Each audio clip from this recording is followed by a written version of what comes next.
True or false? Beer before liquor, never been sicker. I think that's true. There must be something about the chemical compounds that like allow beer to like get you drunker first. No.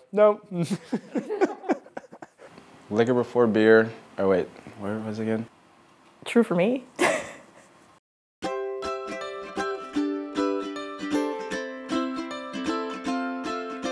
Hey folks, I'm Hannah James. And I'm Brian Coker. And we're here to bust some myths about everyone's favorite topic, alcohol. Now, we know what you're thinking. What could two 20-somethings who work professionally with college students possibly know about alcohol?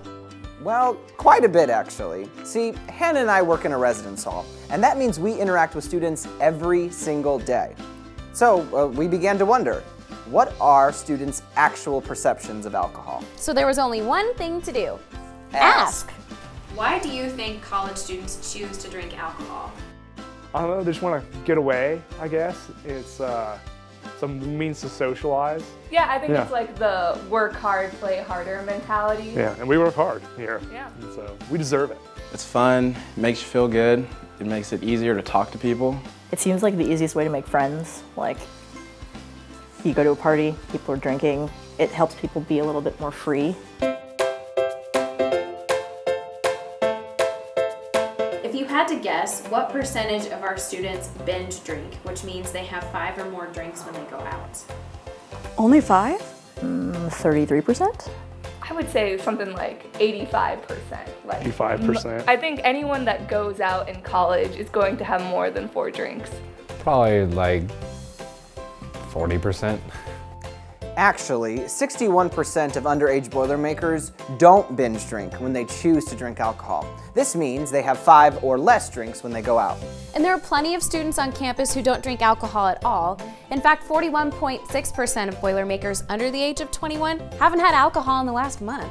What actually happens to your body when you drink alcohol? Start dancing, you know? Drunk texting. Yeah, vomiting everywhere. You dehydrate. Like, it's a depressant, so it kind of like slows you down. Ah, the magic of alcohol, folks.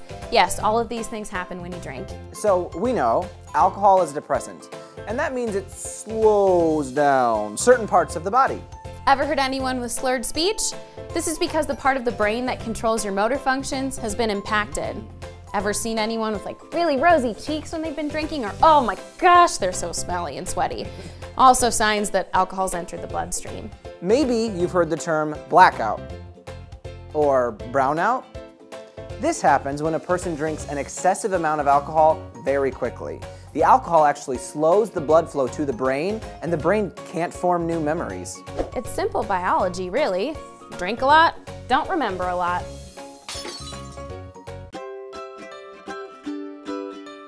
So Brian, what do you think this is? Well, it appears to be some sort of plastic container with which you can hold liquid. Cup, Hannah, it's a cup. Yes, Brian, it's a cup. Now, how much liquid do you think this could hold? Like how many ounces? Okay, so if you were filling that up for beer, for example, like you're gonna have beer, how high would you fill it? Mark on that glass. Beer?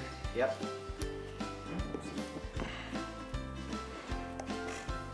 I feel bad. And then like the foam's right here, so after the foam goes, you kind of like... Do you know how many fluid ounces that would be? It's just 1 cup. Doing a shot's about yay. So let's say you're gonna pour yourself a mixed drink. So where would you pour the alcohol up to? Okay, and then this is, I were making my own drink. Okay. I would put in like maybe like that much. Standard drink size is really simple. Here's how it looks on a disposable cup.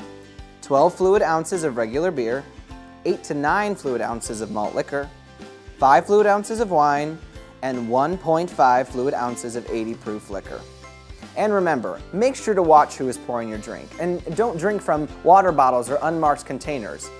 The disposable cup trick is a great way to track how much alcohol you've drank, but it can be deceiving. Remember, 1 cup does not equal 1 drink.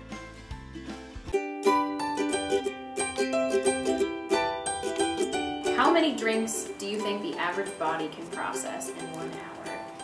1 hour.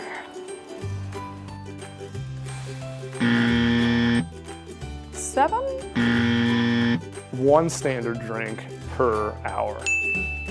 Correct. The liver can only break down alcohol at the rate of 1 to 2 standard drinks an hour. Once the alcohol is in your body, there's really nothing you can do to speed up that process. But what about pizza at like 2 a.m.? No, Hannah. No 2 a.m. pizza. Oh. Okay, so how would I go about making sure that my body has the time that it needs to process everything? Have you had a couple drinks? Consider alternating water with alcohol. It's a great way to stay hydrated and you can extend your night. And remember, folks, the night's a marathon, not a sprint. Don't wear yourself out.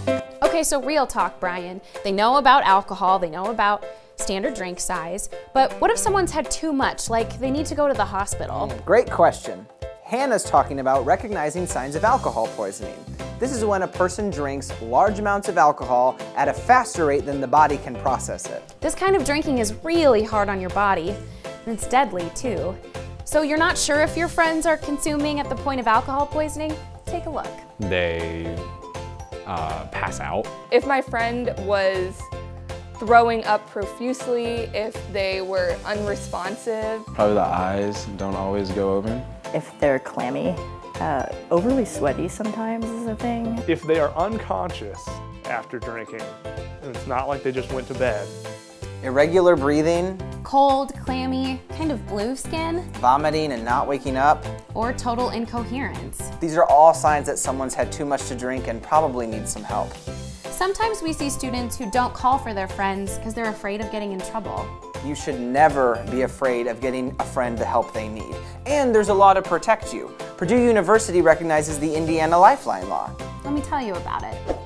The Lifeline Law provides immunity for charges of public intoxication, minor in possession, minor in consumption, and similar laws to those seeking medical assistance for a person suffering from an alcohol-related health emergency. So basically, you should always call if you or someone you know needs to go to the hospital.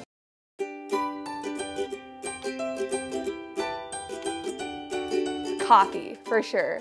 A nice cup of coffee might seem like a great idea to wake you up for class, but mixing alcohol, a depressant, with caffeine, a stimulant, can be really confusing for your body. So avoid mixing energy drinks with alcohol when you go out. So the only real cure to a hangover is time. Sure, a brunch at the dining court the next morning after drinking sounds like a great idea, but eating after drinking has no impact on how your body processes the alcohol. There isn't anything you can do to outsmart your body. You can simply process the alcohol at the rate your liver says. And besides a pretty nasty hangover, there's other negative outcomes associated with risky drinking. I think a lot of people don't think about or it escapes them that it's illegal to drink underage. It's kind of become like almost a taboo. But my friends who were there, they ended up getting slapped with minor with possession. They had to take minor drinking classes, and then they had to have it settled like in court. They actually had to go to court and like deal with it, and they had to tell their parents. You can lose different leadership positions at different extracurricular activities, or if your job finds out, you can get in trouble with them, get fired. You would likely end up on probation with your university. It's true, folks. Risky drinking can jeopardize your enrollment at Purdue. You could lose your housing contract or have to pay fees and fines to local police. Remember the Lifeline Law we mentioned? It protects you from criminal charges, but you still may need to talk to an administrator like one of us. And an underage drinking citation could have real long-term negative impacts as well. Are you thinking about applying for, I don't know, a job, maybe grad school? All of those folks will run background checks, and they may need your discipline record. Not good. So we've talked about how alcohol impacts your body, how to keep track of standard drinks. And we talked about what to look for when someone's had too much to drink and how to get them help. Also hangovers. We debunked a ton of myths about hangovers. We did a lot. Yeah. Good thing that's Purdue and our students are really smart. I really think that's kind of all the time we've got. Thanks so much for listening to us. Until next time, party Party smart, smart, Purdue. So credits are rolling. We're so funny. Look at how awesome we are. This video's the best. best.